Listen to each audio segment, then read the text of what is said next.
പൊട്ടിത്തെറിച്ച് സംസാരിച്ചത് ഇനി ഞാൻ വീണ്ടും പറയണ്ടല്ലോ.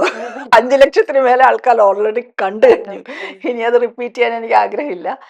അത് അവിടെ സംഭവിച്ചതും എല്ലാം അപ്പ പുറത്തറിയുന്നുണ്ടായിരുന്നു. അത് നമ്മൾ അറിയുന്നില്ല, അകത്തിരിക്കുന്നത് നമ്മൾ അറിയുന്നില്ല. നമ്മൾ ജനറൽ ബോഡിയിൽ ചില കാര്യങ്ങൾ പറയേണ്ട സാഹചര്യം ഉള്ളത് കൊണ്ട് ഞാൻ സംസാരിച്ചതാണ്.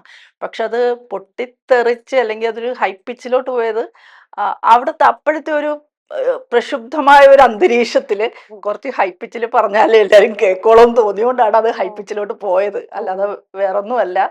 ആ, അത് പറയണം എന്ന് തോന്നി അവിടെ. അങ്ങനെ ഒരു ചുറ്റുപാടിൽ, നമ്മുടെ ചുറ്റുപാടും അല്ലെ സമൂഹത്തിൽ ഇപ്പം നടന്നുകൊണ്ടിരിക്കുന്ന കുറെ കാര്യങ്ങൾ നമ്മൾ കൂടി സാധാരണക്കാരെയായി ജീവിക്കുന്ന എന്നെ പോലുള്ളവർ കൂടി അത് ബാധിക്കുന്നു എന്നുള്ളത് കൊണ്ടാണ് ഞാനതൊന്ന് സംസാരിച്ചത് അവിടെ.